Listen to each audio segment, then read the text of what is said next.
வவுனியா செட்டிக்குளம் பிரதேச சபையின் தமிழ் தேசிய கூட்டமைப்பு உறுப்பினர் ஒருவர் கைது செய்யப்பட்டுள்ளார். மரக்குட்டி கடத்தல் சம்பவம் ஒன்று தொடர்பில் அவர் கைது செய்யப்பட்டதாக போலீஸ் ஊடக பேச்சாளர் போலீஸ் அத்தியட்சகர் அஜித் ரோஹன குறிப்பிட்டார்.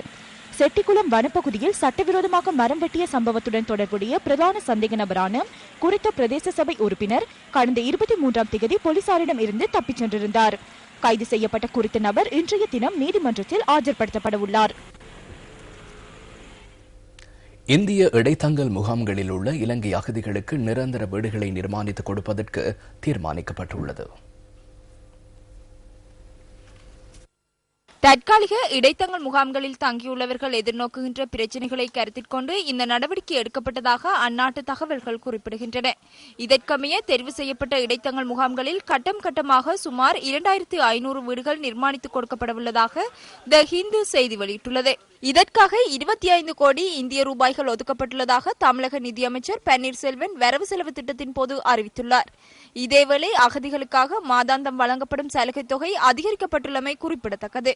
நிவாரண உதவிகளை வழங்குவதற்கு அமைச்சரவையினால் 60 கோடி இந்திய ரூபாய்கள் ஒதுக்கப்பட்டுள்ளதாகவும் த ஹிந்து செய்தி வெளியிட்டுள்ளது. கெத்துள் கைத்தொழிலை ஊக்குவிப்பதற்காக தேசிய செயலகம் ஒன்றை அமைக்க உள்ளதாக பாரம்பரிய கைத்தொழில் மற்றும் சிறு கைத்தொழில் அமைச்சர் டக்ளஸ் தேவானந்தா தெரிவித்துள்ளார். கொழும்பில் இன்று நடைபெற்ற ஊடகவியலாளர் சந்திப்பொன்றின் போதே அவர் இதனை தெரிவித்தார். ஒரு தேசிய மட்டத்திலான ஒரு செயலகம் ஒன்றை நாங்கள் அமைப்பதற்கான முழு முயற்சி எடுத்து வருகின்றோம். உங்களுக்கு தெரியும், பனை அபிவிருத்தி சபை, தென்னை அபிவிருத்தி சபைகள் என்றெல்லாம் இருக்கின்றது. ஆனால் இந்த கித்தூள் வளத்தை பொறுத்த வகையில் கடந்த காலங்களில் அவ்வாறான ஒரு நிலைமை இருக்கவில்லை. வருங்காலங்களில் அந்த கித்தூள் மரங்களை பயன்படுத்தக்கூடிய வகையில் அதை சிறப்பான முறையில் பயன்படுத்தக்கூடிய வகையிலும் அதை ஒரு ஸ்தாபனமயப்படுத்தக்கூடிய வகையில் தான் நாங்கள் அந்த தேசிய செயலகம் ஒன்றை நாங்கள் அமைக்க இருக்கின்றோம்.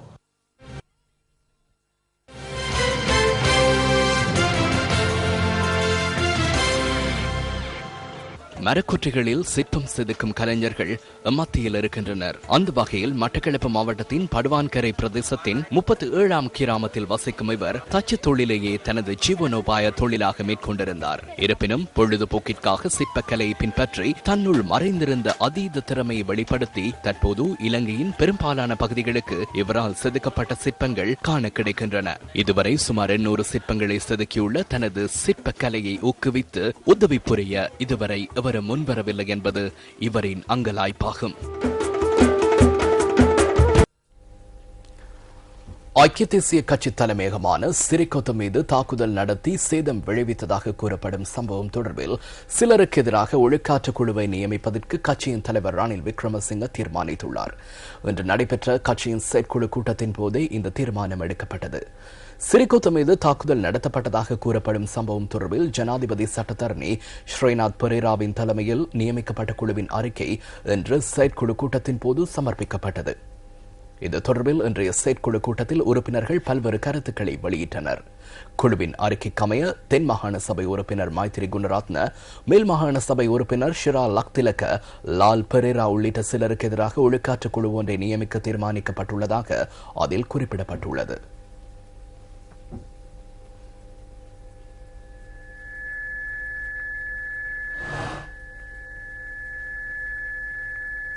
இது தொடர்பான மேலதிக தகவல்களை இரவு 10:45 இடம்பெறும் நமது அடுத்த பிரதான செய்திகளில் எதிர்பாருங்கள். இலங்கையின் ஏற்றுமதி வருமானம் ஜனவரி மாதத்தில் 0.6% வீழ்ச்சியடைந்துள்ளமை மத்திய வங்கி வெளியிட்டுள்ள தரவுகளின் மூலம் தெரியவந்துள்ளது. எனினும் அந்த மாதத்தில் இறக்குமதி செலவினம் 20% அதிகரித்துள்ளது.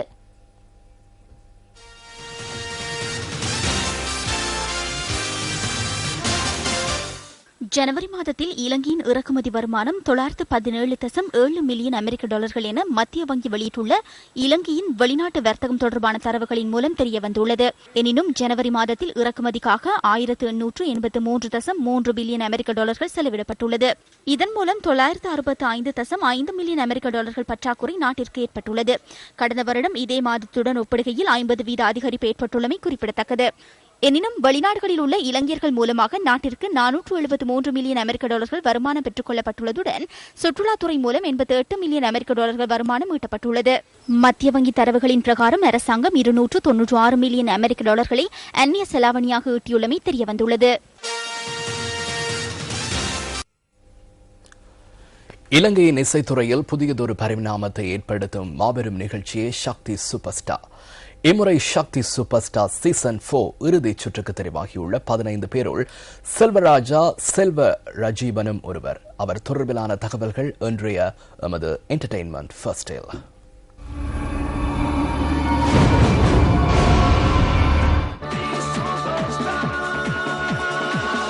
சூப்பர் ஸ்டாராக மகுடம் சூடிக்கொள்ளும் கனவுடனும் எதிர்பார்ப்புடனும் நாட்டின் பல்வேறு பகுதிகளில் இருந்தும் 5000க்கும் மேற்பட்ட போட்டியாளர்கள் சக்தி சூப்பர் ஸ்டார் சீசன் 4 கலந்து கொண்டனர்.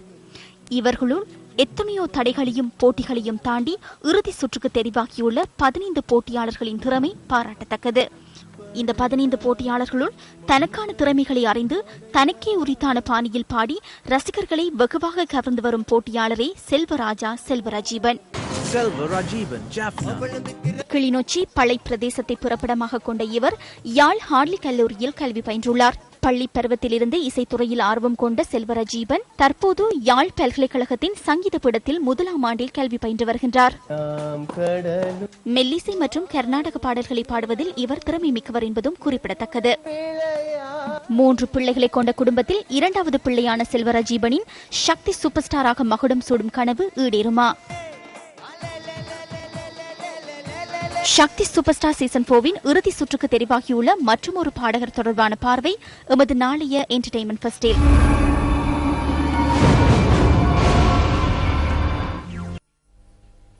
செய்திகள் தொடர்கின்றன. இணையதளங்களை பயன்படுத்தி ஐக்கிய தேசிய கட்சியை அழிப்பதற்கான திட்டம் ஒன்று செயற்படுத்தப்பட்டுள்ளதாக அந்த கட்சியின் முன்னாள் பாராளுமன்ற உறுப்பினர் அனுர பெஸ்டியன் தெரிவிக்கின்றார். கட்சியுடன் நெருக்கமாக உள்ளவர்களுக்கு எதிராக மங்கள சமரவீர மற்றும் அவரது செயலாளர் ஒருவர் தலைமையில் இணையதளங்கள் ஊடாக தொடர்ச்சியாக சேறுபூசும் பிரசாரங்கள் முன்னெடுக்கப்படுவதாக அவர் சுட்டிக்காட்டுகின்றார். கட்சியுடன் நெருக்கமான தொடர்பினை வைத்திருக்கும் நபர்கள் மற்றும் பிரிவினரை அதிலிருந்து ஓரம் கட்டி ஐக்கிய தேசிய கட்சியை அழிப்பதே மங்கள சமரவீர மற்றும் குறித்த நபர்களின் நோக்கம் என அனுர பெஸ்டியன் குற்றம் சுமத்துகிறார்.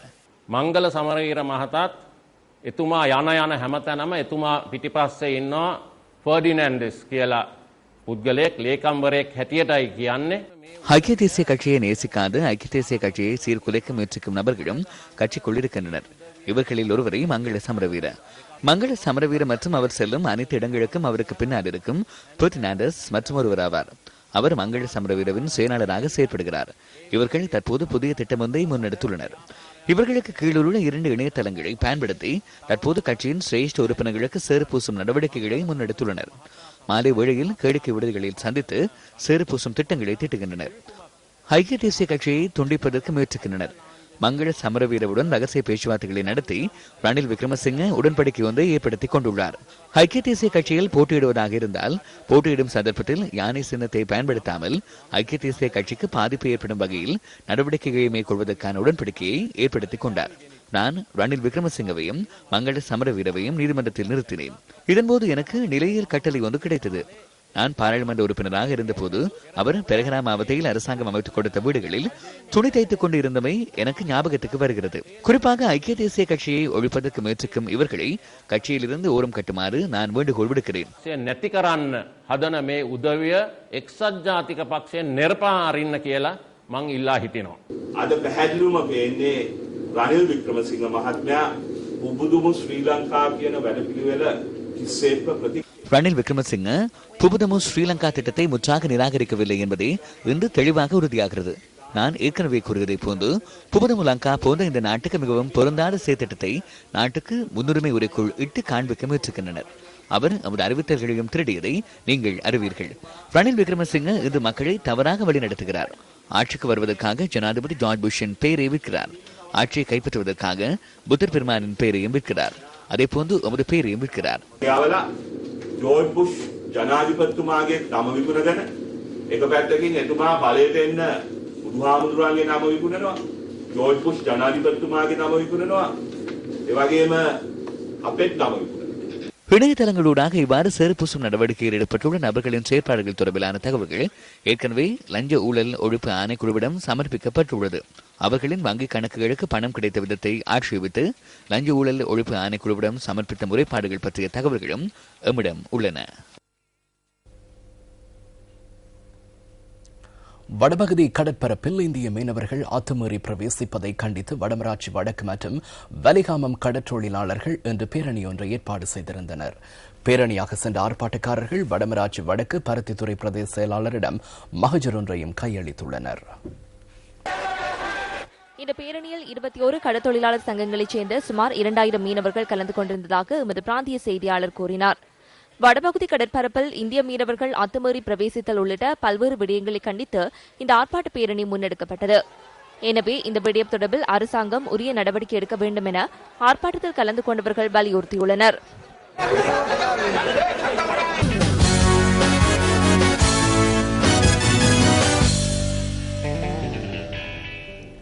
ரங்கனஹேராத் மற்றும் கிராம் ஸ்வான் ஆகியோரின் அபார பந்துவீச்சினூடாக இலங்கை மற்றும் இங்கிலாந்து அணிகளின் 17 துடுப்பாட்ட வீரர்கள் இன்று ஆட்டமிழந்தனர்.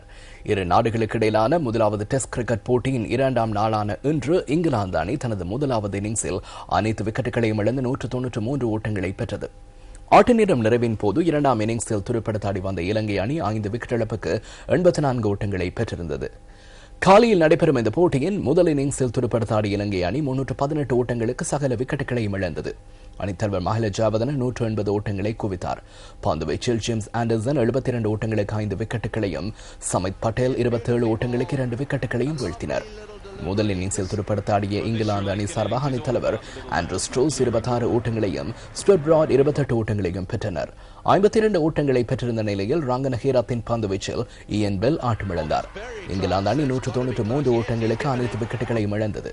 மிகவும் சிறப்பாக பந்து வீசிய ரங்கனஹேராத் 74 ஓட்டங்களுக்கு 6 விக்கெட்டுகளை வீழ்த்தினார்.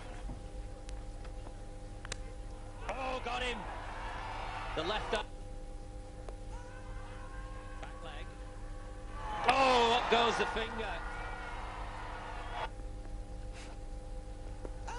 Oh, that's got to be close. Yes, up goes the finger. These conditions having won the 2ஆம் இன்னிங்ஸை ஆரம்பித்து இலங்கை அணியின் ஆரம்ப துடுப்பாட்ட வீரர்களான டிஎன் டில்ஷான் மற்றும் லாகிரு திரிமான் ஆகியோர் குறைந்த ஓட்டங்களில் ஆட்டமிழந்தனர். 36 ஓட்டங்களை பெற்றிருந்த நிலையில் கிராம் ஸ்வானின் பந்துவீச்சில் திலான் சமரவீர ஆட்டமிழந்தார். அதன் பிரகாரம் இன்றைய நாள் ஆட்ட நேரம் நிறைவின் போது இங்கிலாந்தை விட 209 ஓட்டங்களால் இலங்கை அணி முன்னிலையில் இருந்தது.